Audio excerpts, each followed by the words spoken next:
Yeah. Yeah, just checking for one. I must do the shot. It's that Do you want me to check? Yeah, you can kind of shot.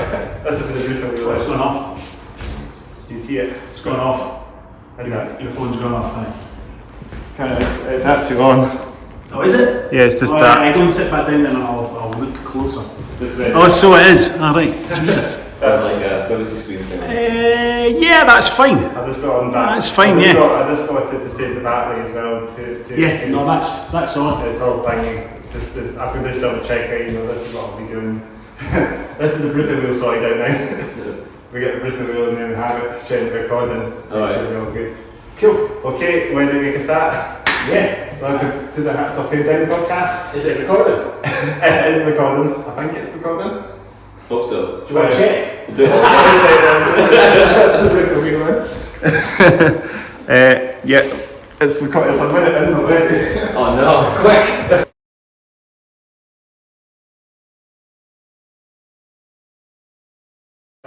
So welcome to the Hats Off Here Down podcast, episode number 14, is it? Oh, lucky 13. Oh, it's 14, isn't it? 14, I believe, yeah, 14 we're on. So, yeah, I hope you guys are doing well. We're joined by the band Undervolt. How are you both doing? Good. I'm good. How are you doing? I'm alright, yeah. How are you doing? I'm excited. Good. Thanks for having us on. I appreciate it. Thanks for taking the time to come on. I know it can be a bit, it's daunting sometimes to get the dates sorted out for the podcast. Sometimes, but we get there eventually. So it's great to get you guys on. So you want to introduce yourself? My name is, hello everyone, my name is Jed Potts and I am guitar / vocals in Undervolt. And this is Vinny Bonner, drums / vocals in Undervolt. That's awesome. You're a duo in pretty much then.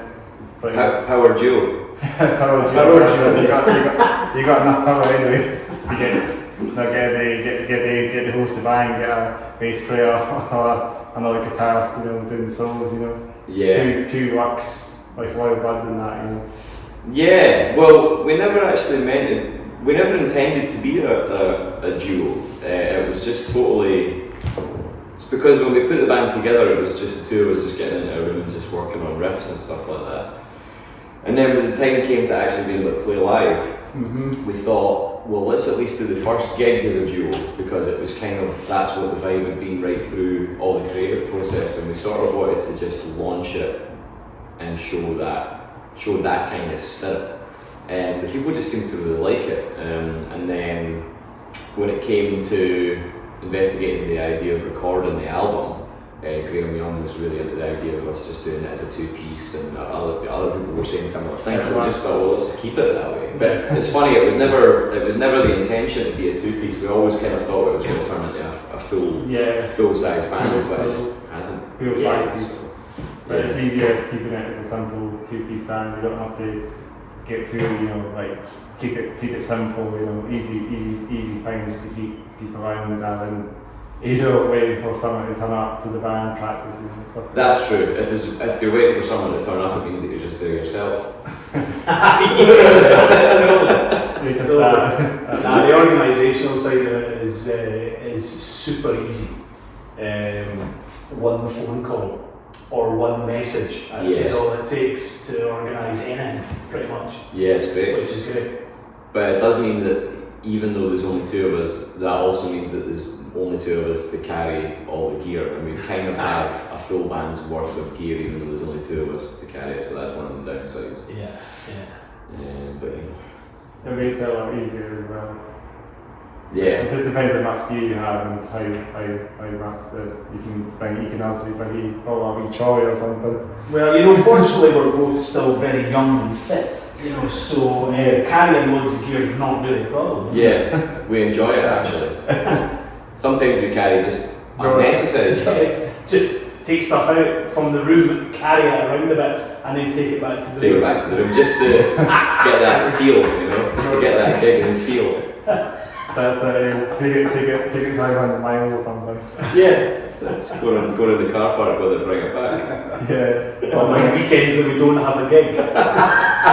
We just take the gig stuff out and then come back. Pack it all away and forget something, drive back to the room to get it. Do all that. Like if I take it to Cramond for the punk festival. Yeah, that's it. Take it out of the island. Get caught in there for the whole Take it to Cramond for the punk festival when the punk festival isn't on. Yeah, just take it onto the island. And not play it, just take it out there. That's easy said and done, yeah. That'll take a while to get it. We got all the cockles and that. Yeah. It's probably like it must be like a real hassle to get all that across the island. Over there, yeah. You need to get like a either a inflatable boat or something to bring that on or something. Yeah, you would need a dinghy, wouldn't you? Dinghy, exactly. You need one of those to just take it home. So that's it. So yeah, so as I say, we just got a full podcast. So this is how it works. We don't really do the scripting or any of that. It's just we just go on own pace and that's how it goes. Every episode. Cool. So cool. Pretty much we'll just go for whatever we say. Pretty much that's what I mean.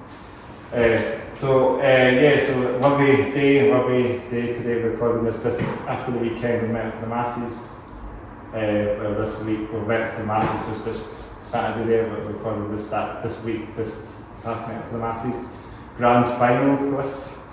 And not Metal to the Masses Heat, but the grand final Metal to the Masses, of course. The full on, I was at that gig, and it was actually amazing how Matt's band, how the turnout was there. It was a big turnout, wasn't it?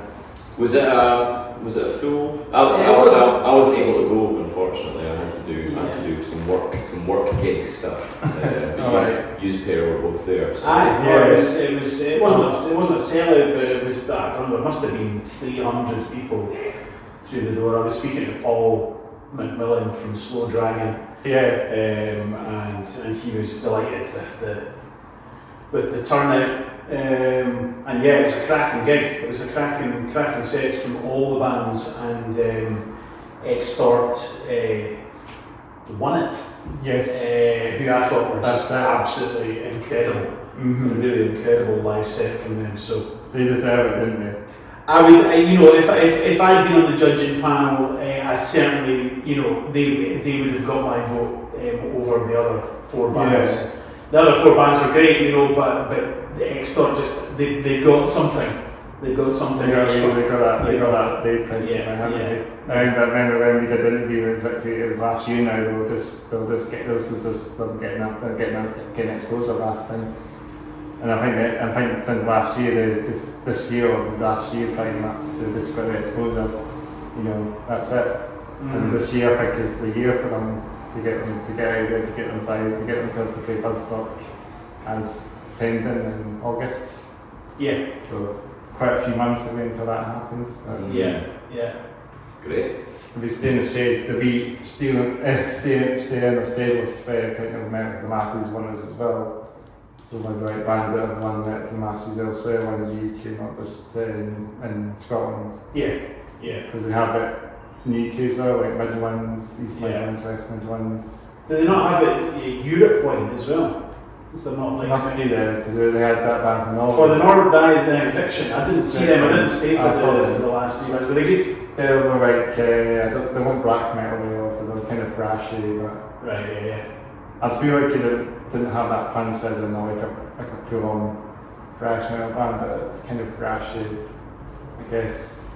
A bit thrashy, maybe a bit of traditional, but a bit of that. This straight on metal, I guess. They've got it on there for it. Cool. I thought they were heavy bands.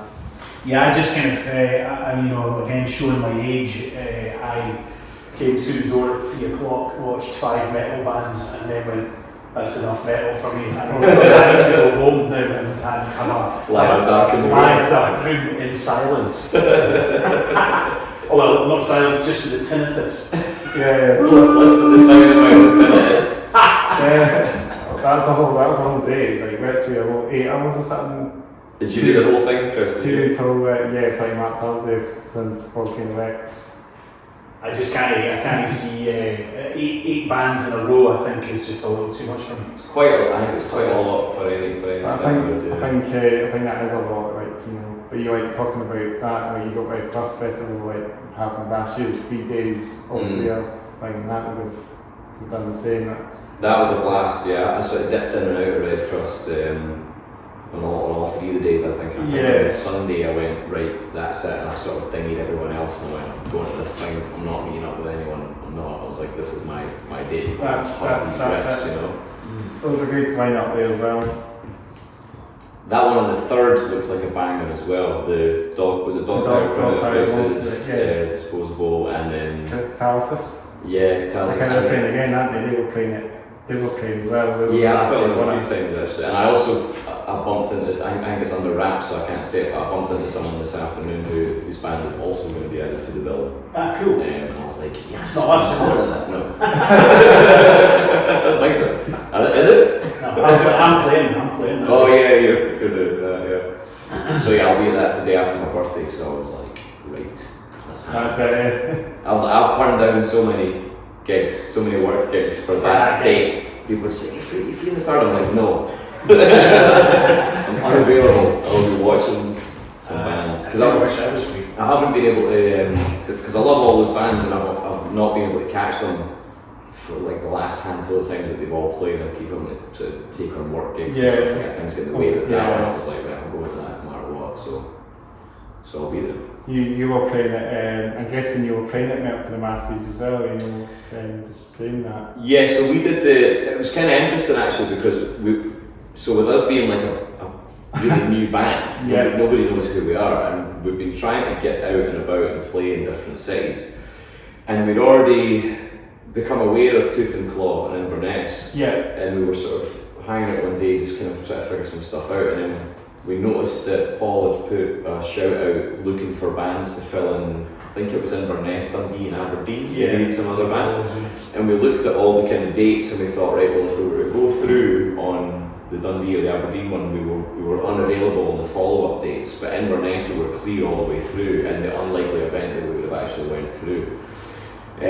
So we went up and we did the first Inverness Heat, and then we went through amazingly, and then we did the second one, and then Bloodsun, quite rightly, won that heat. So it was a great way for us to go up and do a venue in a city that we're not from, and have a sort of a guaranteed crowd. You know, it was really great of Paul to accommodate us, seeing as we're not an Inverness band by any stretch of the imagination. Yeah, it's a long way to walk the tough, I guess. You know, home tough. It's a wee bit fun up the field day. It was an interesting. And on the second gig we drove. We drove up, so it's like it's about a 3.5 hour drive. Drove up, sound checked, played the set. In fact, did we not headline? We headlined the second one. Ended up playing a half-hour set, and then drove back that night. So yeah, kind of got home at sort of 4 in the morning or half 4 in the morning. Yeah. That's pretty much on your feet then, pretty much non-stop. Yeah, it was a full long day. But it was good though, you know, we knew what we were in for, and we're no strangers to that sort of thing. So it was great to go up and play and to see Bloodsun again. Yeah, absolutely. But that must have been good. So he was playing at before, I think, was it the semi-final or the... The semi-final was the two winners from the first heat in Aberdeen came through and played the Inverness semi-final, and that was Ray Bauer and Drakovac. They were playing Edinburgh Wild. Right, The guy looks like the wrestler, with that big mask on. That's right, they all wear masks. The theme from WWE, Bray Wyatt. I saw I actually said that to him, I think that's what it looks like. I think he appreciated that as well. I've seen this band, it must have been last year's Mets and Masters of playing Edinburgh. This black and white band that was displaying all these masks, and it was quite intense. This band, I think they were doing quite well for themselves. They were really good. It's very tight, very black metal, I guess it's to say. They just had this like mask on that looked like Bray Wyatt. That was the band. Full masks and full clobber. That's kind of like Slipknot a bit as well, with a bit of that going on. There was a bit of that going on, They were good. So you were supporting them at that. Was that the semi-final, wasn't it? No, well that was just, we actually, because the way that Metal to the Masses works is that the lineup, no bands know the lineup, or the running order rather, prior to the gig. So Paul rolls a 10-sided Dungeons and Dragons dice, and the highest number headlines, and the lowest number goes on first, and then the two middle ones go on in ascending order. And it's a pretty fair way to do it. I think it's a good idea. You know, I mean, it kind of leaves everybody guessing until the last minute, and it means that the crowd will not just sort of only turn up for their favourite band or whatever. You know, pals. It means that you don't have that situation where a band is maybe saying like, "Oh, we're going to be on them," and then inevitably people show up to see their pals and bail. So it meant that you kind of had to come for the whole thing. Which is cool, and it worked out nice for us because the first time, the first heat we went on first, and then the second heat we went on last. So it was cool. Yeah, that's something definitely. Yeah, no, we were delighted to go on first. We like going on first. Yeah, we do. Yeah. Because it means you can kind of settle. Because the thing with us being a two-piece is that it's a nightmare to settle the gear up, and Ben's got a really big kit, so it always takes us longer than other bands to kind of get set up, and with it just being two of us as well. So going on first means that we can settle the gear up and then we're ready to go, and then when we're done we can kind of strip it all off and then get it out of the way. That's it. Yeah, and it means that you're kind of done as well. It's probably the least rock and roll way of looking at playing. Everyone wants to headline where we're like, no, we're going on first, so that it can just be finished and have a pint. I've always liked it. I've always liked going on first. Yeah, me too. Just get it done, you know. We played first a couple of times. I remember seeing you guys at Legends a couple of times in the lights. We probably did, yeah. We probably did the first. We did first at Hellraiser, didn't we? Did we? We did first at Hellraiser, and we did first King Witch supported Legends. Yeah, we did. Yeah, we must have done on the first day as well. Yeah. Was that with Battalion? Yeah. That was the last time we played anywhere King Witch. They've been quiet for a while. I know. That's right. Well, they've had a lineup change as well, I think, King Witch. So I think Black Talon had as well. Yeah. But no, I love both those bands. Really love both those bands. They kind of get the way of you, but just to play a gig and then you don't hear from them for a while. I know, that's the thing with sometimes with metal bands, you know, I'm sort of from a background of playing blues and stuff like that, so you're constantly doing pub gigs. So you can gig a lot, and the gigs sort of keep generating themselves. But with heavier music, and like more sort of ticketed event type things, it's easy to kind of go through periods of months without actually playing. Yeah. Which is good in terms of people not getting tired of you, but also when you can miss bands as well. You know, like you miss them in the sense that you want to see them and you haven't seen them in ages. You know. Yeah. So it's kind of a double-edged thing. Yeah, like it's always like what's the bands you see, what's the bands that just come back after they've been through whatever's happening. Like King Mix that time might be back, and King Mix will be back in the time. So yeah, I hope so. I really hope so. It was cool actually because they were a great band. So both those bands were great. Both the bands are. I was at that actually. That might be the first time I saw you guys. Oh, cool. First of it. Nice one. We were delighted to get on that bill because packed, wasn't it? Yeah, it was packed, and also sell it, yeah. I think it was sell it, yeah. And so during the pandemic, one of the things that I kind of really missed was being able to go out and see loud, heavy music, you know, which is I really love, and I've kind of taken a bit of an absence from it over the years because I felt like playing other genres and stuff. So I'd lost touch with who was playing in the scene and which bands were happening and stuff. And so one of the things that I really wanted to do when I could again was to go out to just see as much metal as I could. And it was interesting to sort of reacquaint myself with like players and stuff because I saw King Witch at, I think I saw them at the June gig at Belle.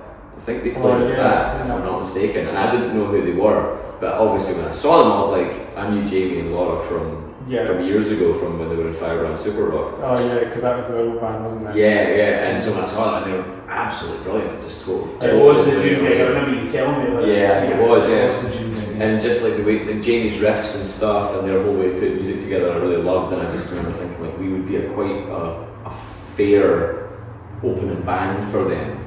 And I think I maybe got in touch with Jamie, and we got in touch with Duncan, and I think I maybe just said we'd love to do this if we could. Duncan might in the time. Yeah. Yeah. So Duncan, as always, was very good to us. Does all the gigs and Duncan's been immeasurably helpful. Oh, he really has, yeah. He's doing more of this, And he's got to be one of the busiest men. Certainly putting gigs on, it's just insane how many gigs he's putting on. But really good, high quality stuff, which is brilliant. He's got a really good thing going on with Red Cross. And very, he goes out of his way to help you out. Like, the amount of times that we've had questions or we've got in touch with him saying like, hey, do you know this person or do you know someone in this area? He'll always take the time to get back to us and point us in the right direction, which is really great because he easily couldn't. He's so busy and he just I'm sorry, I didn't get to it. But he always takes the time. Even down to when he caught wind that we had chosen Belle for our album launch, he sent us a message saying, like, very nicely saying, like, it's a really big venue and you might want to get quite a few local bands on that bill to try and pad it out. He was kind of worried for us. And we totally got where he was coming from. But it all worked out with the album launch in the end. We were amazed at how many people showed up. That gig as well, right? Yeah. That was a great run. Good signing that venue as well. The Belle's one of the best. It's a great venue, and that's what we wanted to do with the album launch. We were very keen to make a I guess I wouldn't say make a statement, but just to go, this is a big deal for us. This is the culmination of a really important and intense period of work that we're both really proud of. And to get the album done and then to actually put a mark on it by launching it somewhere like Belle, compared to like picking a smaller venue. And it paid off. We got enough people through the door to make it a busy night. Including myself, nice one, man. I was there. So I saw you guys. I think if you check my other channel, I've got a video of you guys playing that. Oh, cool. Nice one. First few tracks. And you had that really cool stage. You actually got something different. You had these like sculptures that like up and made. That was the addition, I guess, to the stage, isn't it? Yeah. So that's the known as the Riff Inductor. Is it? So our pal Graham Watt at Landing Light Studios up near Stirling. He's an old pal of Jed's from many years ago. He's a filmmaker and really a prop artist as well. A lot of effects work, and they build a lot of what they call bigatures and stuff, which is you need a spaceship, build a big spaceship thing and film it, and we do a lot of kind of set pieces and special effects work and stuff like that. And I just knew that Graham would be up for it. So I just sent him a sort of a doodle that I had done and sort of explained it. I said, could we do this? And he said, yeah, we could do it. And then he ended up putting in about 5 times as much work as he thought he was going to have to film. That's one for you guys. That was probably set in ways so you put more time. Well, actually, he said to us, he said, in hindsight, if I'd known what it was going to take, I never would have done it. Yeah, and I knew that, but I also knew that he would say yes in the first place, so I took advantage of that. Because anyone else would have said no way. But it was really effective, it really worked, and I think everybody that was at the gig that I've spoken to really enjoyed the sort of theatrical nature of the intro tape and us unveiling and then turning on the lights. And then the first riff starting, And it's good to bring a bit of theatre to the stage show, It's a bit Spinal Tap, you know what I mean? So coming along, you get your own stuff now. That's what I mean.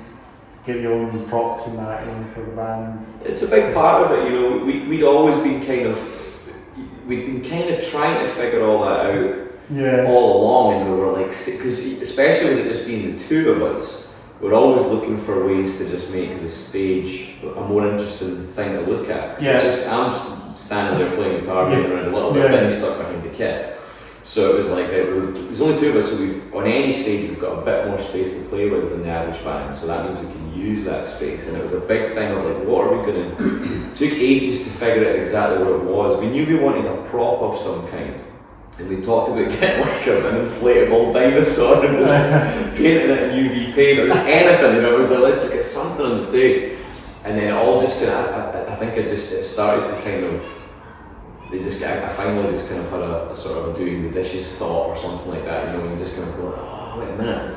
And it was this idea of, the Riff Inductor, this kind of thing that in my mind was sort of a cross between the flux capacitor and the thing that Frankenstein would make to bring the monster to life. You know, it's like something like that in that kind of vein, and then sketched it out and kind of doodled it. Something that would be kind of made for films as well. Yeah, that was it. Yeah, it felt like it could have been in a film. And you could do that as well. The guy that does all that. Yeah, exactly. That's what I thought. And it was just something that, you know, knowing the people that we know, it was possible to actually get it done. So that was a big thing as well. And it was very much in Graham's style as well. You know, he's sort of a big fan of kind of sort of like kind of space horror and space fiction, so that kind of aliens kind of aesthetic totally played into it for him. That sounds really good. Yeah, it's cool. That's going to do well. I guess when that definitely works out when I saw it stage, that was really cool. Yeah, we were delighted with how all that went. Yeah, because I mean it was we kind of dry ran it in the rehearsal room, sort of prior to the gig or the week before the gig. But of course, once you're on stage and you're about to use something like that for the first time, you've got no idea what's going to happen. It might just totally not work. Lights might not come on. It might fall over. It might not be able to hear the intro tape. You know, I might start playing the riff and my guitar's not on. Or, you know, but fortunately, it all just kind of went off without a hitch. And you can sort of tell when you've done a lot of gigs like we have. You can tell as soon as you start playing if something is transferring out front. You know, you can tell when you start playing if maybe your guitar isn't in the PA yet or if it's a bit quiet.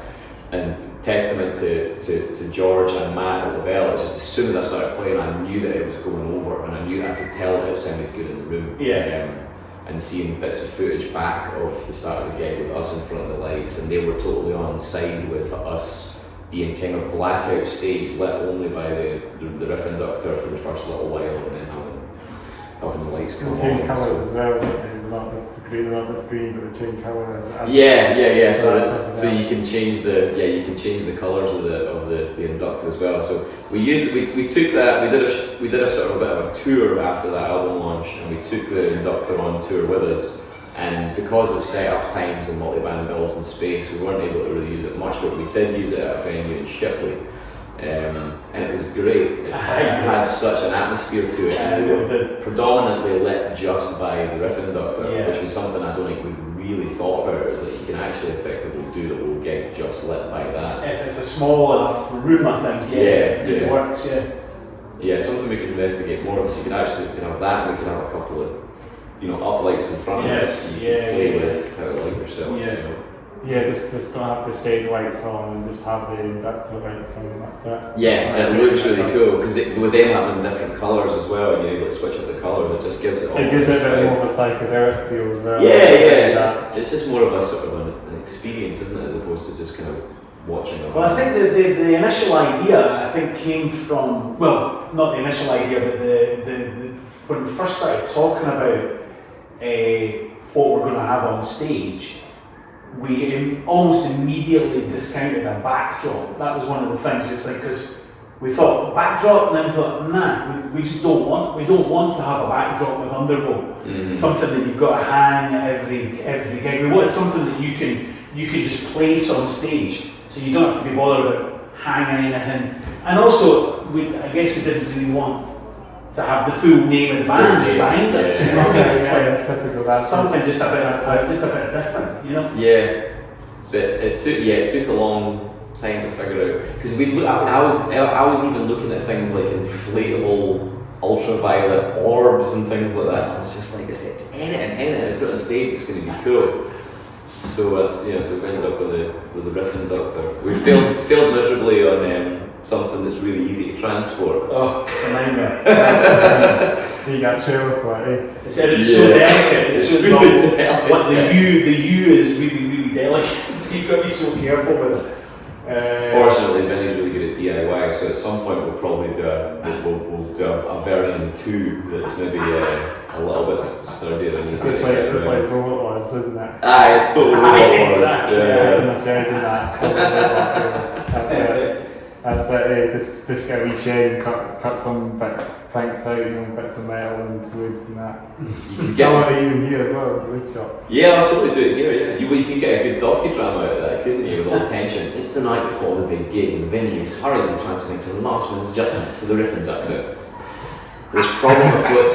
The correct brackets haven't arrived in time. You can just go down here and then get some wood cut, Yeah. Handy. It's down here, literally not far, it's handy. This place, I said it on a couple of podcasts as well. It's called Bridge Farmhouse, and I'm one of the people that volunteer here as well, so I do a lot of things here as well. Cool. Including podcasts, but I do lots of things. I do the bike shop and all that. But yeah, Bridge they definitely just shout out as well, because they're great at what they do, They've been getting this place over better what it is. They're building a ball field, and doing about a new bike hub now. There's so much happening. It's a great thing. We're sitting in this four corners, there's stuff outside happening outside this area as well. It's keeping it going. It's cool. It's a nice spot. Yeah. Tell you what though, bike hub. You know what we could do is we could have dynamo-driven Riff Inductors. So that's a good start the set, and have to be like that. Start playing the riff whilst I'm charging it up. So see if come to life. I should be linked up to the double bass drum pedal. Oh yeah, that's a good idea. Actually, I wonder if you could get motion. That's a drummer then. Motion-driven, some kind of energy pulses that you would generate power from the double kick. That's a good idea. That's it. I tell you, I could get a trigger to change the lights as well. Alright. So that I don't need to kind of press the switch. Yeah. Neil Peart style. Just have a combination. Have an automatic switch as that until it changes each song. Yeah, that's it. Yeah, it's good. It's good goofing off with the switches. That's it. I do it all the time in every podcast. Just to be sure we're still rolling, the phone is still recording and then it's not stopped and I've lost the computer, what this chat. Yeah, that's it. You got to keep that in. So I think we talked about the Riff Inductor. I think we'll move on to some other questions then. So we're just talking about, we're going to talk about T-shirt question. I'll say we were saying about Bloodsun, weren't we? Yeah, Bloodsun, yeah. These are the guys from I've got that as that same shirt as well. It's a good shirt, it's a really nice shirt. These are the guys from Inverness that we got pally with through doing Metal to the Masses, and I really just like the shirt. You were playing with them? Yeah, we did both. We did both heats, both of the Inverness heats with Bloodsun, and then Bloodsun they quite rightly won on the second heat and went then through the Edinburgh final. They're quite heavy as well, really heavy. Kind of, I don't know what you say, them groove metal, but just straight on modern death. Well, I'm not sure exactly what to call themselves. Yeah, I don't know what you would call it. Just kind of like Lamb of God sort of sound. Right. Yeah. I guess so. Yeah, they're quite proggy. I think there's a lot of stuff going on. Yeah, I really like them because there's a lot of. I don't want to say interesting because that makes it sound like it's overly cerebral, but there's a lot to dig your teeth into. It kept you engaged all the way through the set, and all great players and great singer as well. What's the saying? It's a bit more hardcore as well, I think. Yeah, he's got all that hardcore stuff in his back pocket as well, so obviously really knows what he's doing. And that's good. I think they get a bit more exposure as well. Bloodsun, because I know Inverness doesn't seem to get much of exposure of bands. I think I've just only heard a couple more bands from Inverness, Below the Neck and Bloodsun and stuff like that. Below the Neck, that's Finbar plays drums for. Oh, okay, right. Is Is he the same drummer in Bloodsun as well? No, Finbar is the booker at Tooth and Claw. He's one of the bookers at Tooth and Claw, yeah. Oh, because I think I saw him at the... he was on the merch desk for Bloodsun. The big Dundee's on. Dundee's, that's Finbar. Sounds like him. Yeah, that's it, yeah. They're probably later great, so... I've not heard them yet. They're just like proper hardcore. Right. Probably like, I say they're kind of similar to like hardcore punk, like Cold Orange, maybe a bit of that. Not 100% how they're quite young, they're sort of younger ones, like younger bands, just quite energetic on stage as well, very good. Cool, that's all. Heavy, that's it. They were playing not long ago as well, they were playing Bannerman. They were down, I noticed that, yeah. I can't remember who they were playing with. They were playing at the Winter Wallman. Right, okay. They actually had the guitar song stuff playing for their set actually. Right, okay. Cover or something. Yeah. So they actually had one of the sort of pieces here. Right. Yeah, the lead guitarist. I forget his name. I can't remember his name. Daniel or something. Damien? Is it Damien maybe. Can't remember. Well, if you hope he's probably watching. Sorry. Shouting his own name. Sorry to Damien. Sorry to Bloodsun anyway. If they're listening in, shout to them. It was great seeing them again on Saturday as well. Yeah, hopefully we'll be able to do something together. We talked about that. I saw them over Ness, so yeah, a lot of good bands out there. Something I was going to say as well, just on the subject of the album launch, our album launch at the Belle. It was something that I remember we talked about quite early on, and it was kind of it was something that I learned from Man of the Hour. I don't know if you remember Man of the Hour, but that was for a metal band from like probably early 2000s. And, so it was Tommy Concrete was the singer of Exterior and Tommy the Werewolves and stuff. Maybe a bit early days. Yeah, a bit early. So it was Tommy, it was Matt Justice, Stevie Power, Bud, also from Anaxor as well. Anaxor, and Sue, bass player Sue.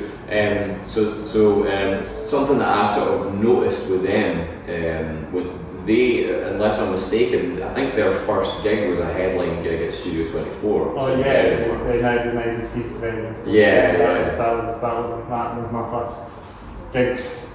As you probably tell, say this on a few podcasts, first gigs were in that place back in Cool, we spent a lot of time there when I was it was a great venue, they just had to shut it down because of the noise complaint, it's insane. Yeah, they fought a good fight for a long time, But something that I thought with them, and I always remembered it was this idea that headline status wasn't, you didn't earn it, you just took it.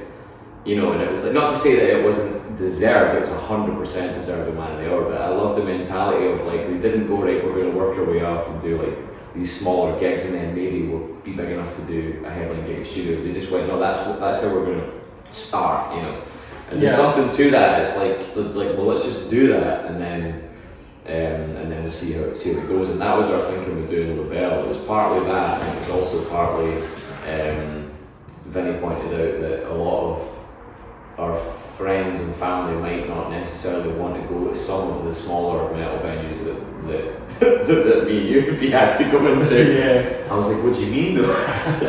It's like, they might want to go somewhere that's got like a decent toilet and maybe there's like a bit of space, and I was like, oh yeah, okay. So it's kind of, for us it wasn't so much about like, let's sell out the Belle, which we knew we were never going to have a chance to do anyway, but it was more about let's make it a party for our friends and family, the people that might not come down to some of the other venues to see us, make it a bit more accommodating for them. So it worked out thankfully. But talking about that gig again on the once night, obviously, but back in April, what day was that again? The once night with Belle? 7th of April. 7th of April. I like the supporting band as well. They came across quite grungy. Battalion of Flies. Yeah. Well, I play in I've known the drummer, Chris, for since like 2001 maybe, something like that, or 2000. Our bands back then did a gig together it might can't remember whether it was Bannerman's maybe or something like that. Was it still back then? Bannerman's was still there, still rocking out in the early noughties as well. Then? Absolutely, yeah, very much so. And I'm now playing an AC/DC tribute band called Volks. I play bass for them with the guitarist from, in fact, the two guitarists from Battalion of Flies play in the AC/DC tribute band. Okay. So I've known Craig. Craig's the lead guitarist and it's Battalion of Flies is his sort of songwriting vehicle, as far as I'm aware. He's the main songwriter, and Battalion of Flies have been around since the early 2000s, I think, as well. And they had a bit of success with their first, with their debut album. I think they're just about to release their second album because they were on hiatus for like 12 or 13 years or something like that. So they've been around for a while then? Yeah, absolutely, yeah. So they've just kind of got back together after, because they'll kind of got married and had kids and stuff like that, you know, so the band got put to the side, you know. But they're a great bunch of guys, and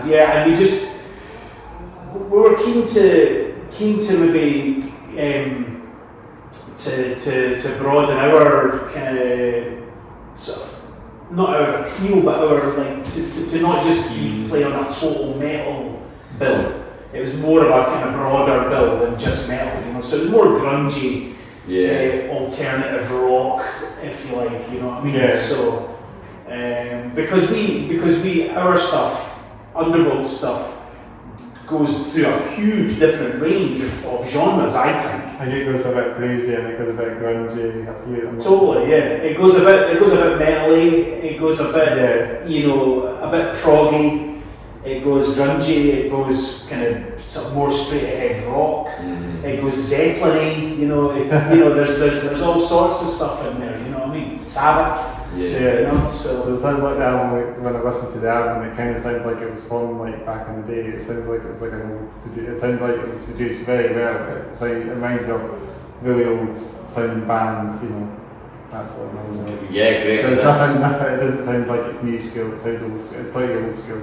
Yeah, no, that's good. That's good. Yeah, a couple of people have said that. They say that it sounds like a record from whenever. Which is a really big compliment because predominantly. Production's great on that as well. Yeah, well, that's all down to Graham Young at Chamber Studios, and also Ruben Taylor who mastered it, and also Ed Meltzer, Ed Meltzer, who was the assistant engineer.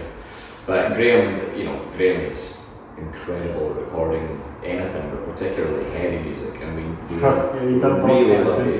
I believe he's done Dog Tired, and he's helped. I think he told me about it. He did the first two June albums as well. First two June records. He's helped out with Disposable. So he's done a lot of local bands then, pretty much. Well, Graham used to play in a band called the Silent Lizardkins who were contemporaries of Man of the Hour. So I kind of knew they're a little bit older than I am. And I knew all those bands from back in the day, and I've known Graham for years. But Graham's main instrument is drums, so he obviously knows how to record drums very well. That's great. That's good. Yeah. But we're really lucky to get Graham because he's extremely busy, and we didn't think he would actually have the time to record us, and we were feeling out the idea of maybe doing an EP, and Graham said, Don't do it half measures, let's do a full album, keep it as a two-piece, I want to record it.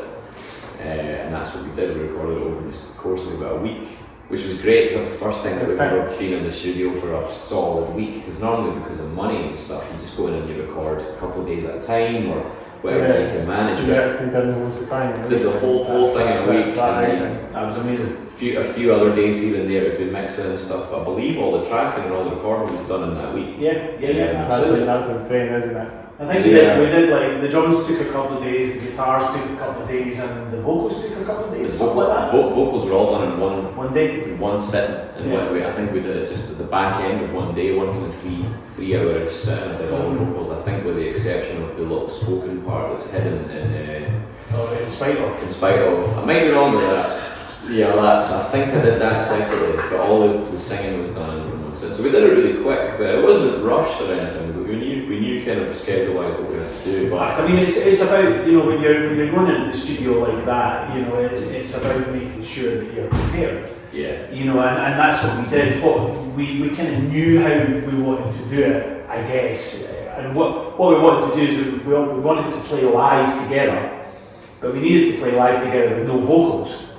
And so we spent quite a bit of time in the rehearsal room rehearsing the songs without vocals. Okay. So that we could play them start to finish instrumentally. Yeah, without needing the vocals. Without instrumental album. Yeah. And what we also did was, because the way the chamber, the space has actually changed now just recently, but the way the chamber was set up, it's got this amazing live room in it, and we needed the entire live room to be able to get the full-size drum sounds and also the full-size guitar rig, which meant that we couldn't record both drums and guitar at once. So that meant that, and we don't do anything to click either, the songs that just naturally go up and down in tempo, and we really embrace that. Okay.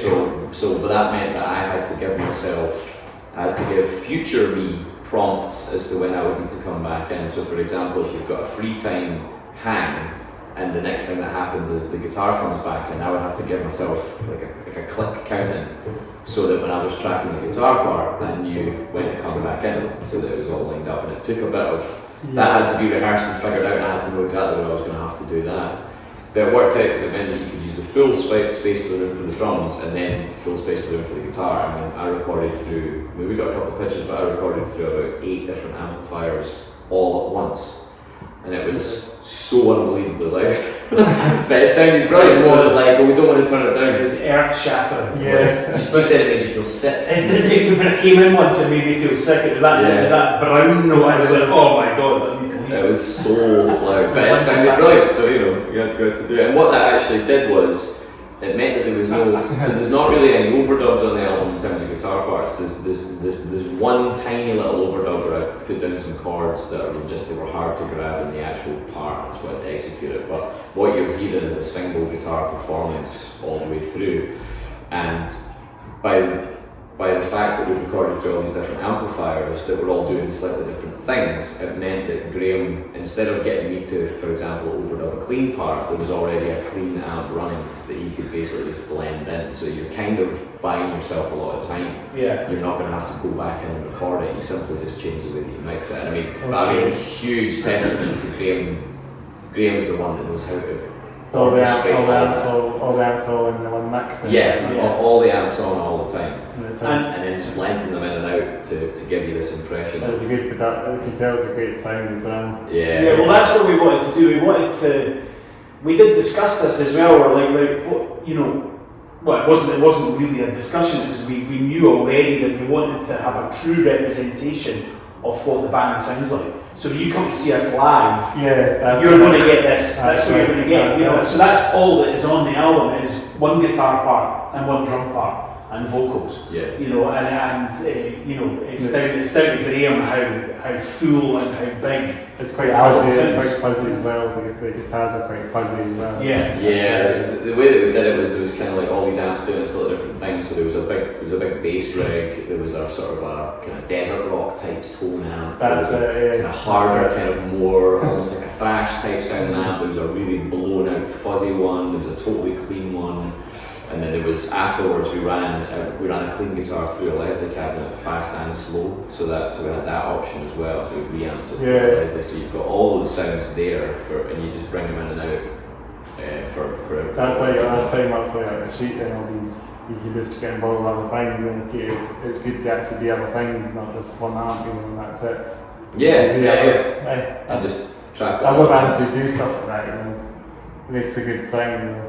It was brilliant, and it's things like, as Jed was just saying about the Leslie cabinet. Leslie cabinets are obviously traditionally used by Hammond organs. As soon as you put a guitar through that, the sound that comes out of it is incredible. And there's times on the album where you're going, it almost sounds like there's a bit of organ. It's that organ, and it's just purely just the Leslie cabinet, just working its magic, you know, it's brilliant. And that's another reason to record, to record a chamber, you know, is like you've got all that stuff there. Like none of that stuff is ours. Like I use like my head, I've got a guitar head that was part of the equation, but for the most part it was all Graham's amazing gear that he has. So when you spend the money to go in and record somewhere like that, you're not just spending the money on the engineer and their expertise, you're getting to use all the brilliant gear that's there and the space. And the space, everything, you know. Kind of thing that you just can't do when you're recording on your own, you know, in a laptop, you know. There's a lot to be said for recording that way, but for us, one of our priorities as a band is that we want to record in a proper studio. That's it, you can demo on a laptop. You can make records on a laptop too, you know, you can make records on the cheap if you want, but for us personally, that was one of our priorities, was that we want to make records, you know, kind of studio. In a proper studio with an engineer, in a space, have that experience, you know. Yeah, well, I think it's a lot to do with, certainly for me, it's a lot to do with, like, you know, that's somebody else's job. Yeah, you know, it's like getting somebody to take care of, like, setting up, miking up, and what it allows you to do is give your full attention and focus to the actual job that you do, which is playing the music. Yeah, you know, play the music stuff, yeah. You know, that's it. Good point. Really good to see bands going in that direction, making sounds proper full on good production, which they find nuts and crannies all theirs all sorts like, you know, that's it. No, it's great. It's absolutely great. And we're genuinely over the moon with the sound of it. Every time we went back to listening to mixes and stuff, we were just like, wow, this sounds brilliant. Yeah, you know, we were just so, you know, it was so nice to just forget about it for a while and then go back to it to check something and then be reminded how great it sounded. Yeah, I think I listened to it more than you did. Yeah, you did. We have different styles when it comes to living with the recordings. I kind of forget about it and then go back to it with fresh ears and then go like, okay, right, this. But Vinny kind of lives with it. Like Vinny's already messaging me on the drive home from the studio. Sounds great. So play it in the car, play it on the stereo when I get home, play it on my headphones later on that, play it on the way to work the next day. But it's good to have that balance because you kind of need both. It's a good way of doing it. You have one person that's kind of getting space from it and can go back to it fresh, and another person that's putting it under the microscope. You need both. I was able to get that separation because I didn't have to. Put it in the speaker or something, maybe subwoofer or something. That's it, just go insane just listening to it. That's it, totally. So, something else else to see, you guys played a set in Fopp, and like saying you played a live set in Fopp. On Fopp? Yeah, we did. And the new store now, they've opened the Rose Street store shut down and moved it to Shamrock Place now. That's right. So it's a bit more on the busier side, so people see where it is. It's a nice space. It's a nice space to be in. It's bigger, I think, isn't it? It's more roomy. It's like across the pole getting that in the store. It was great fun. Two floors. Great fun. I mean, it was surreal playing in a shop on a Saturday afternoon. It was really weird, but it was brilliant. It was really good. The staff were brilliant as well. I couldn't make it to that one, but you know. Next time. A good few people came down, and there was a good few people there that kind of wandered in and were like, all right, okay, I've not seen this before, and you know, so we made some new fans, and it starts to do stuff like that. You know, they come along and say like bands like it's not Dog Tide, but I'm guessing they sell the record in the shop. Is that right? Totally. Yeah, and we're friends with some of the guys in Fopp, so it was something that we'd.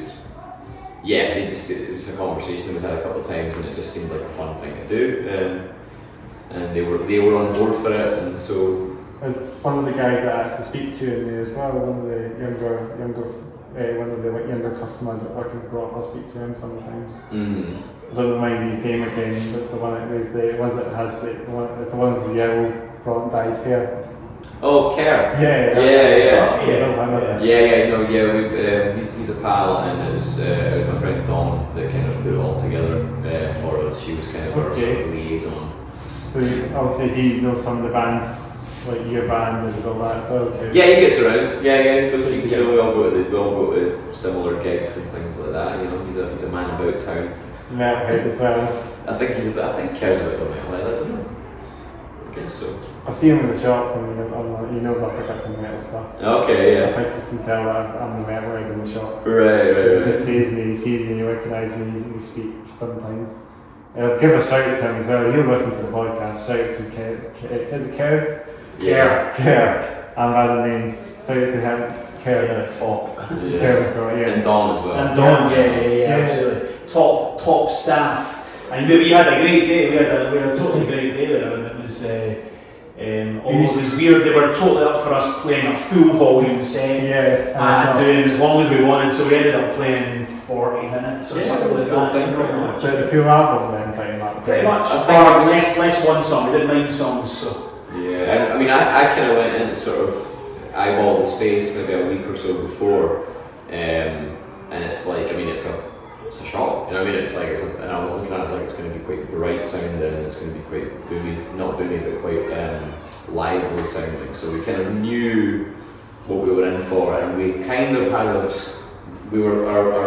our ideal was to just play full volume, which is what we did. But then we were kind of like, we should probably have a backup plan just in case. Yeah, well, we did kind of reined it in a little bit, and then if there was volume issues, which fortunately there wasn't, we provided earplugs for a start, because we thought people wondering. Did you play it right in the back of the shop, pretty much? Yeah, just right in front of right in front of the kind of vinyl wall that we've got back there. Is that the back of the shop? Yeah, kind of when you go in. Kind of half, you just at the top of the stairs. Yeah. You know where the stairs go down, so we're just kind of on the other side of the top of the stairs. Yeah. And it was cool. It was a good laugh. Next to the metal section.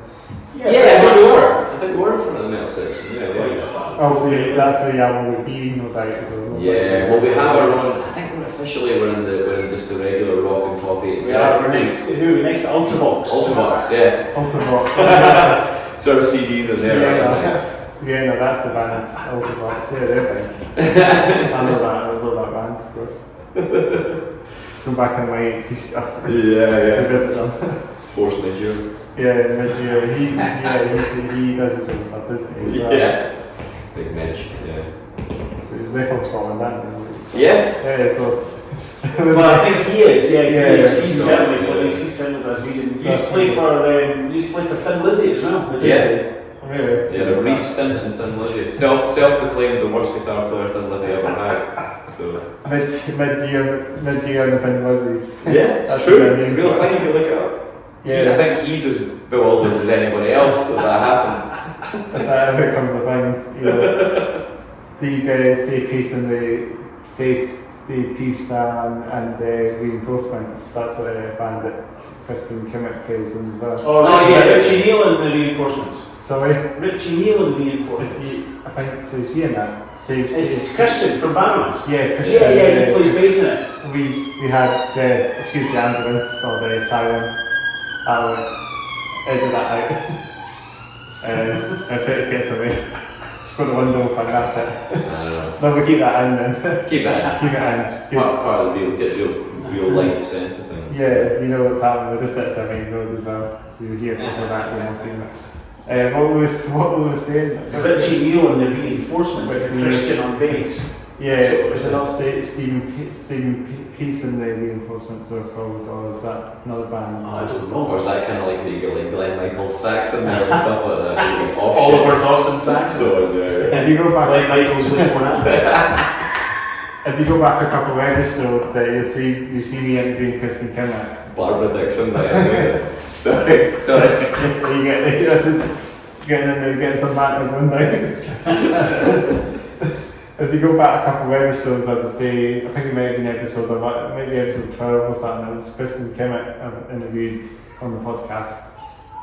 We just talked about his bands. He's in a couple of bands, isn't he? Yeah, he's a couple of bands. Christian's always been really good to us as well. I've worked Christian has been the booker at Bannerman for a long time. He does all that then. Yeah, I've been playing Bannerman since I was a teenager, so Christian's always been good to us. I don't think we actually got on talking about that in the podcast. I don't think we said that on that on the podcast with him, but we just talked about the bands and how you toured in America and played it in Whiskey Go and that. Oh yeah, Christain gets around, man. Now, who did he play for? There was a band that got signed many years ago. I mean, He got signed to V2. I don't know. He's in Warrior Soul, though, right? Yeah. He plays in Warrior Soul. They're a big There's a band years ago that I'm sure he got signed with, and I can't mind. Christain can put But it in he the was comments. he was around when I was certainly in the 90s, probably. Was he actually Possibly booking bands in the 90s? No, Christian's been. There was other guys that were kind of booking. I've known Christain for. I don't know for a while. I don't know him well, but I've known him for a long time, and certainly since the Cloth Cat days, anyway, for sure. Right. Yeah. known him for a wee bit since I've probably been at Bannerman's. I've sort of known him in and out, I guess. It's when I'm Yeah. No, how long's Bannerman's actually been open for?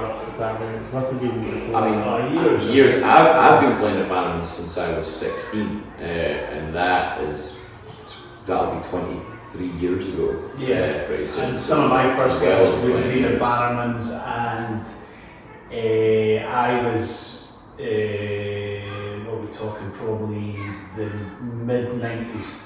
Yeah. 95. So it actually was been named that long since the 90s. Bannerman's? Since the 90s. I think Oh, it's yeah, possibly been there for longer, a long time. yeah. I don't know. I'm not entirely sure. Yeah, and severe supplies. It's been on the go for that long. Right? Yeah. Had millions of bands, thousands of bands in and out. It's still pretty much. Oh, totally. It's been a probably bands that are just non-existent, and some bands that are just the big bands. Some sort of bigger bands have played there as well. Yeah, I mean, like Anvil played there on the last. That's the right. last tour, and Exactly. all those kind of guys, So no, but I mean, Bannerman's has been a sort of cornerstone of the heavy scene and other genres as well for as long as I've been playing. Donkey years. Yeah, totally, long time. That's it. I only came up here in '95, so I couldn't see what the metal scene was like back in that time, back in the mid-90s. The scene is different, because I only got up here. I got in the scene. When did I get in the scene? Must have been mid-10s or something. Right. When I turned 18, I went to student floor.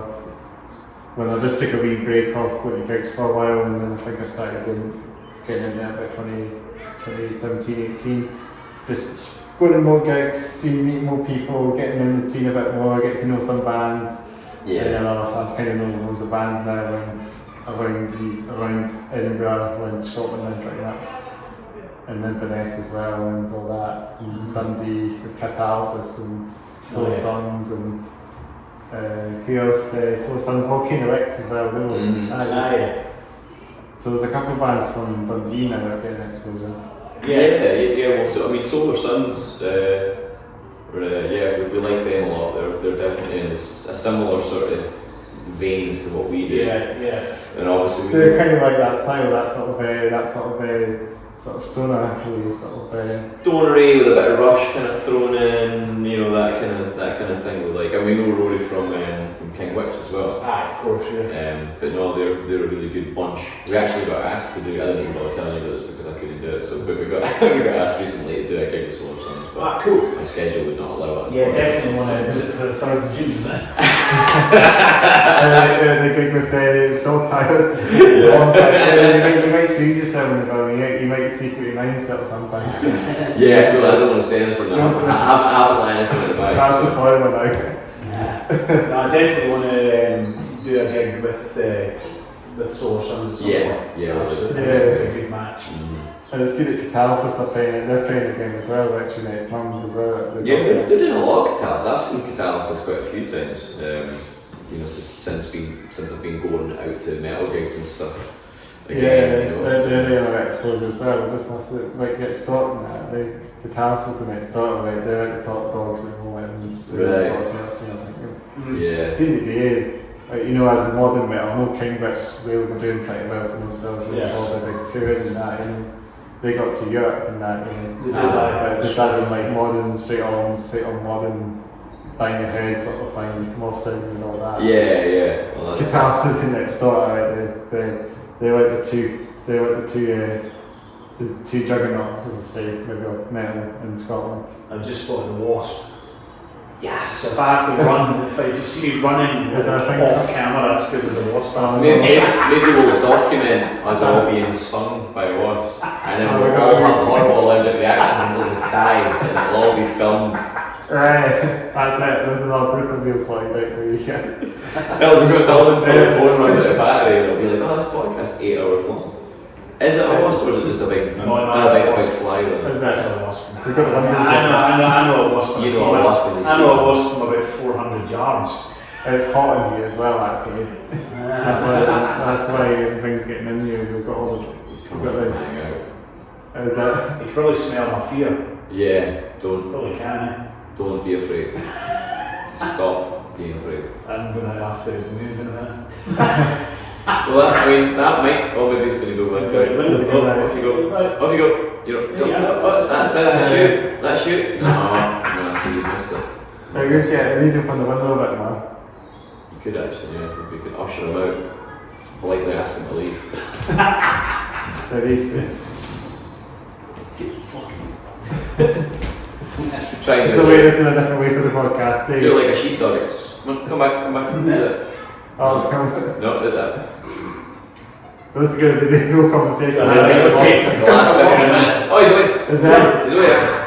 Is it? Yeah, some work. No. Oh, yeah, it's right. You just shut it then. Let's shut the window. Read the band Wasp to Prey. We need to get the band Wasp to Prey here. Get Wasp there. Get the hair metal band. Imagine if you went there as Wasp and it was the band Wasp. That's Blackie Lawless. Blackie Lawless, the man that used to fire off explosives from his cod piece. Brilliant. You know? Brilliant. I mean, what's that all about? You know? That's you know, the Riff Inductor is one thing, but The Riff Inductor is better than that.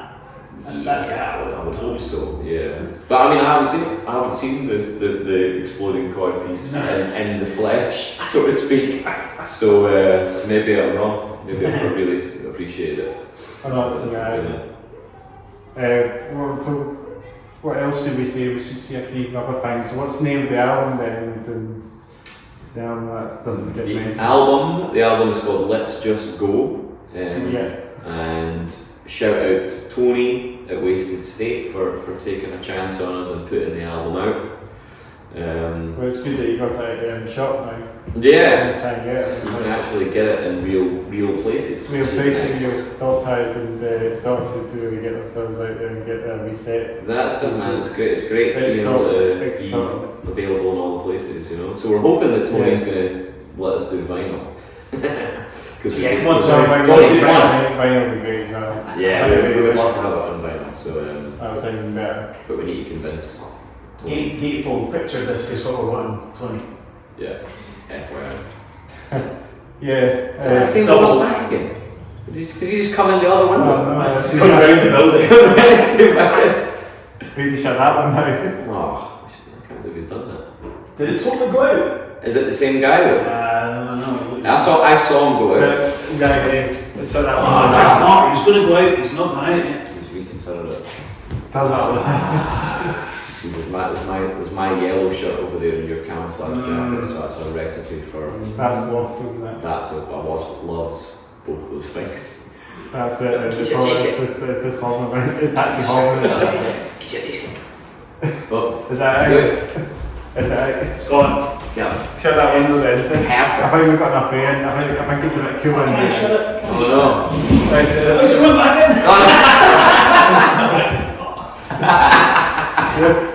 Is it? Oh man. Can I shut it? I don't know how to do it. Oh, he's gonna come back Just need a bit of force shut. I think I can manage it. in. There you go, put your back in there, Chris. How did you open that in? Do you know what? I think there might be a little latch on it, Chris. Maybe. I don't know. Definitely leave all this in. I don't know what the latch is. That's a bit of a bummer. It's always string but arm trying to This is put my back out. So, yeah, a bit of a this is the first of the podcast for Wasp. Wasp. Interrupted by Yeah, Wasp. trash. We're going to get Wasp. listed. That'd be fun. We should have like a wee. We should have a wee compilation video of fails or something. Like, Yeah. and we do get loads of videos on the podcast. Just get fails, like just make a big compilation of bands, things happening, Very running away from a wasp. Is that? I bet they're going to mention this then. Whenever we should, so we went for the t-shirt question. We've done t-shirts, but yeah. no, I didn't go for my t-shirt question. No, we didn't actually talk about the whole Benny's t-shirt is just question. what is that? We just got distracted because I've got Marks and this is Spencer. the Metallica Black Album. is that the Black Album? That's it. Yeah, smell of love t-shirt. Is the end logo anywhere on the side there? Mm? The end logo from Metallica, is it there? Yeah. Somewhere the snake. Yeah, Somewhere it is. No, Yeah, yeah. But we're careful. This is a plain black t-shirt at the end of the day. Just a plain black t-shirt, yeah. And then for me, this band, Aston Spire, it's a completely different band from what you guys hear, sort of experimental, avant-garde. I've seen a black metal, maybe kind of, I don't see them through black metal, but they're really good live. Saw them quite recently actually, a couple of weeks ago. Where are they from? Nothing from Glasgow, but they're doing quite well. My friend just said to me that he was going to see them, he missed them. So it was just me, I went to it because I just saw it, and there was a band called Kakihara that was supporting. Oh yeah, I know the drummer. We had him on the podcast as I know well. the drummer Gary, yeah. Oh, do you? Yeah. He used to be one of my students at Crazy at man. college. I Oh, really? taught him drums for a couple Really? of years at college. A good guy, Gary. Yeah, great drummer. They're very good at Kakihara. Yeah. Still They're really heavy, but they're really. I've not seen them live yet. I want to see them live, but they've got a really incredibly energetic show, don't they? I mean, they go absolutely mental on stage. Yeah. I really want to see them, but yeah. So they were supporting that band, were they? Yes, they were back in. How many days? What day was it? It was last month. It was definitely last month. Maybe a few weeks ago now. Where was that? Ivory Wax, was it? No, that was in Legends. Oh, right, okay. So it was really good. This t-shirt's just so cool. I'm glad I got it, glad I picked it up. They're good live, they sometimes do really sort of build up riffs and then they build up to a heavy bit. They're very good, very tight band. They've got a saxophone player.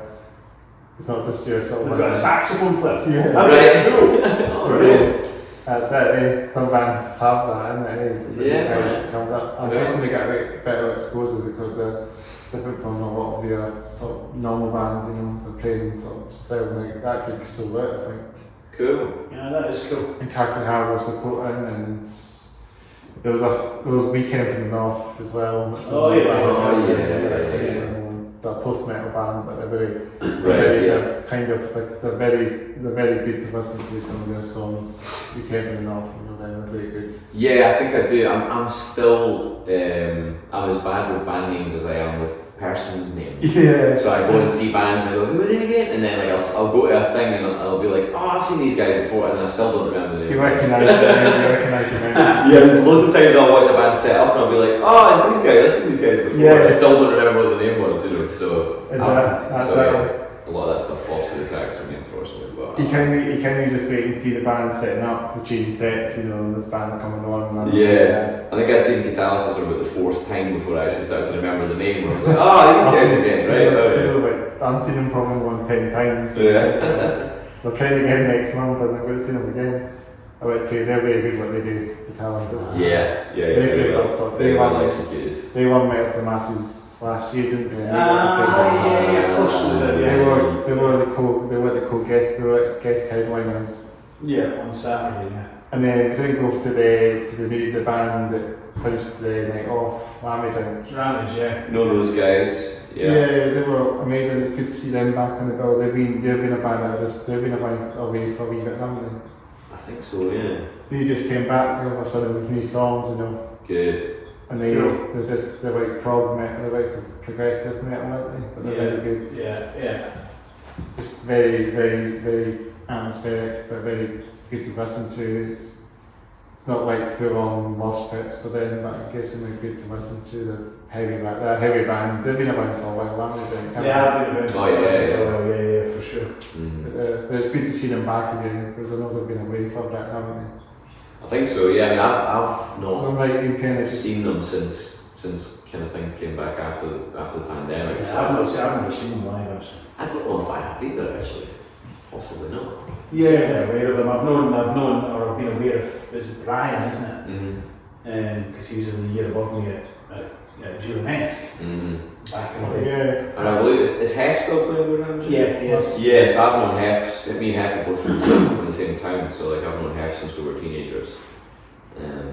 So yeah. And the other guy's name, I don't know the drummer's name, I don't know, they've got short names, haven't they? I can't remember the drummer's name now, but I've met him a couple of times in the past. I should remember his name.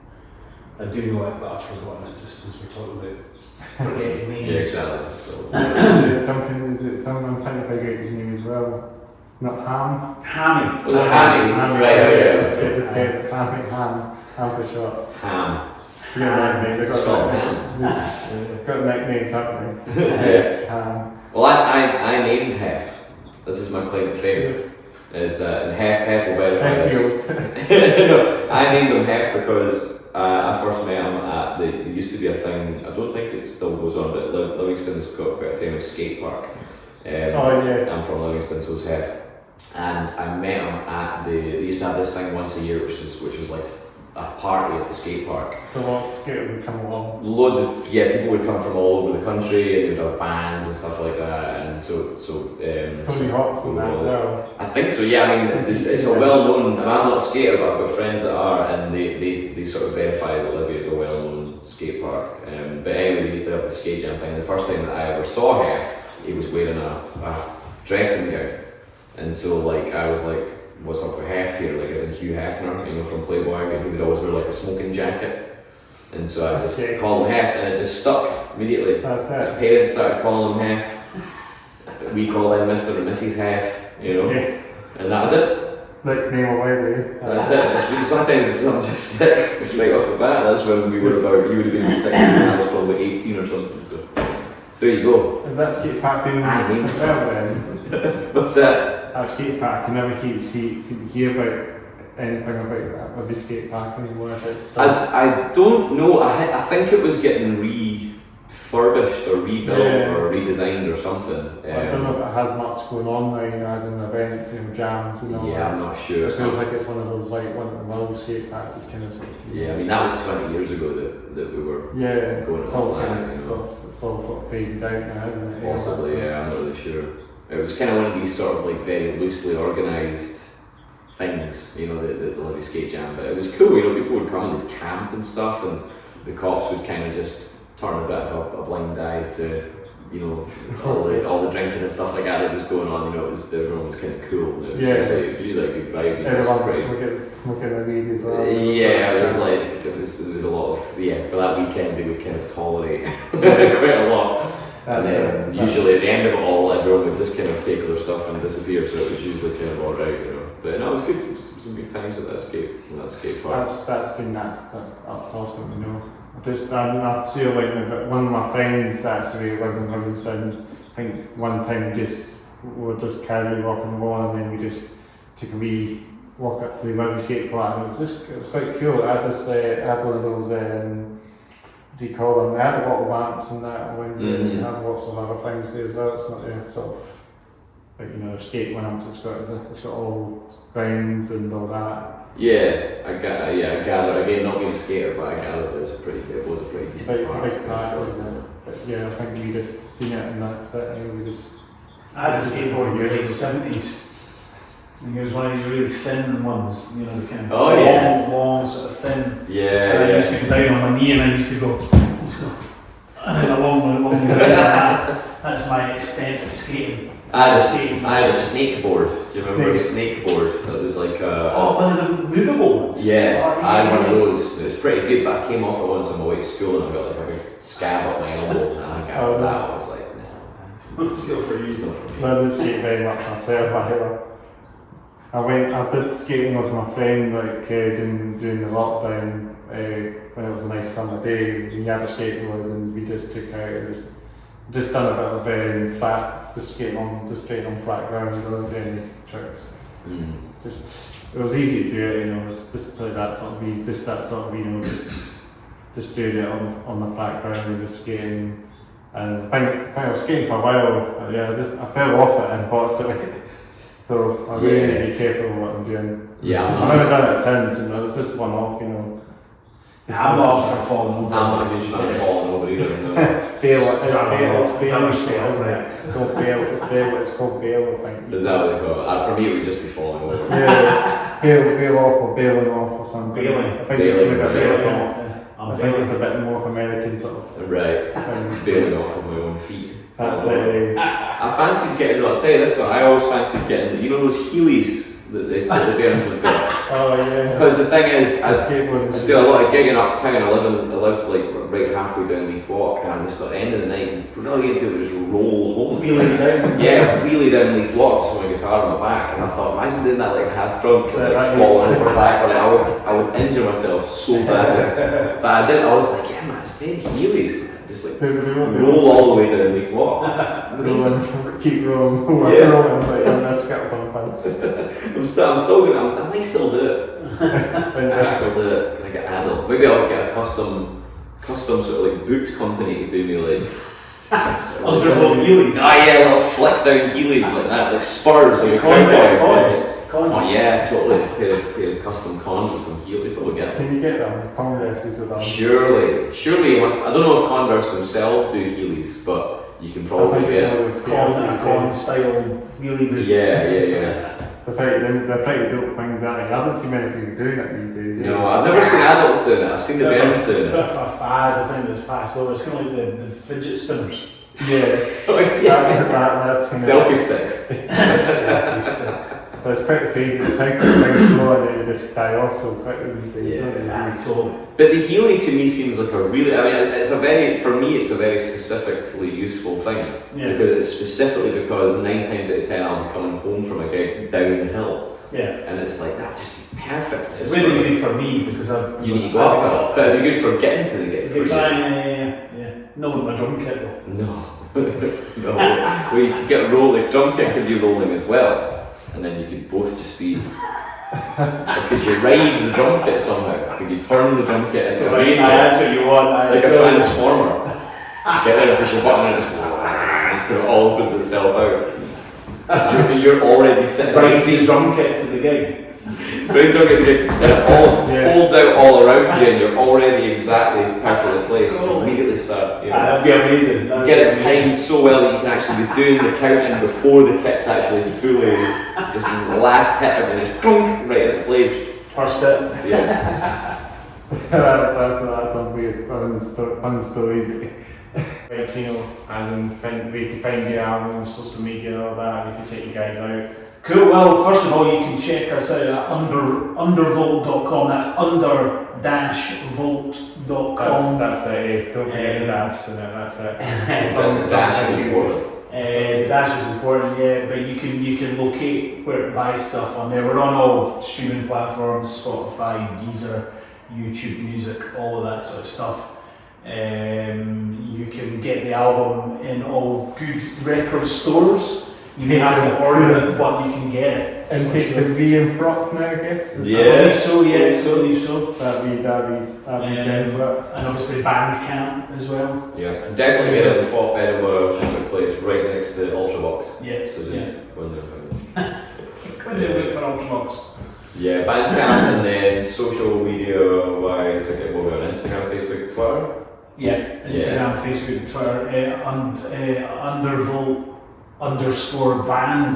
I think it's real catchy. Really or you can just look it up, you probably find it. I'm sure you'll find it. But yeah, you can pick your poison in terms of which social media platform you want to follow. There's follow. so many that I pick from these days, but I'll have it on the search and box. So cool, man. Linktree or something if you've got Linktree. Yeah, we've got Linktree. Yeah. absolutely. So put that in as well. That's it. Link tree is normally a bit more important because then you get all the links for everything. Yeah, I need to update the link tree actually. I'll update the link tree and the link tree will have everything. Yeah, that's it. Need to update. Get to it, and that's it. That's it. So yeah, is there anything else to that? YouTube, you got a YouTube channel? I think you're YouTube. Well, yeah, the album's up on sort of YouTube Music. And just keep. There's plenty of videos of us, or there's a good few videos of us live. Like the one that you recorded. Put in one of my other channels as well. I'll be down the shits and dots here and there. Yeah. All my gig stuff's all on that channel. Yeah, absolutely. Local bands, mainly local bands. But I think, just I guess watch out for us live throughout the year. There's a few things a few exciting things in the pipeline for the summer and then into the autumn as well.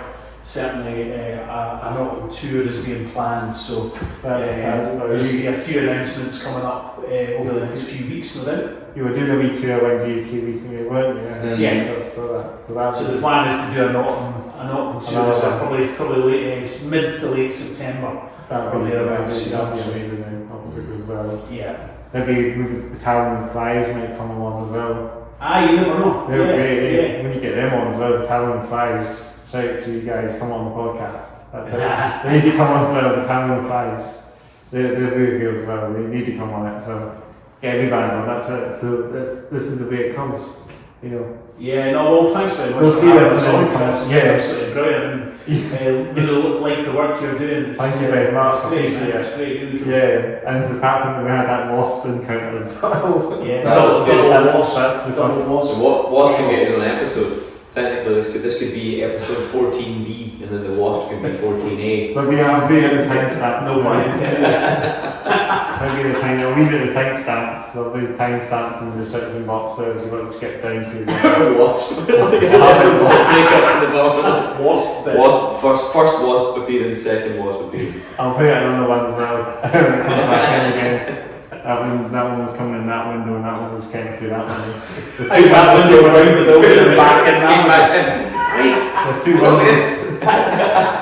There's two windows on the other side. There's one on this side, and there's one literally just behind the camera. Also, I mean, you can't see the windows because we're recording not at the window side.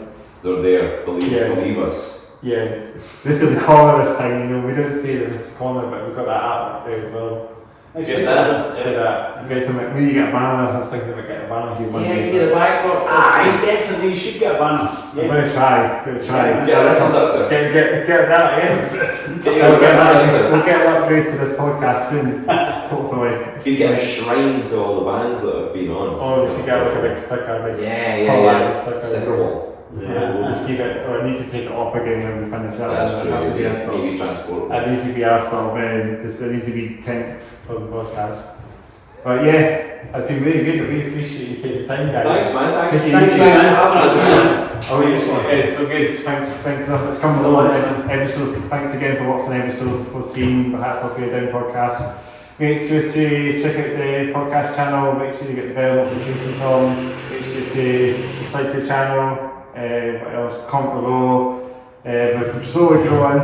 We're getting there. We're over 100 subscribers at least. We're coming up to 120 very soon. 115 at the moment as the peak. So we'll get to 200 in no time. So that's it. But so the Hats Off Your Down podcast is going. That's it. It's coming along nicely. I took my hat off, but did you have a hat? Yeah, didn't have any hair. This is a real say. Hats off, hair down. That's it. My hat's off, but my hair's back. So is that? Well, you don't have hats off. Hair up. Hats off, ponytails. Hats off, hair up. Knee hat, hair up. That's what I mean. You see a couple of those, so that, you know, that's it. Oh, this has been great. This is a fun podcast. Nice one, man. Cheers. Thanks very much. Thanks, buddy. I'll leave a wee video at the end for you guys to check out. A wee live clip for you guys to check out. Have a good one. Enjoy.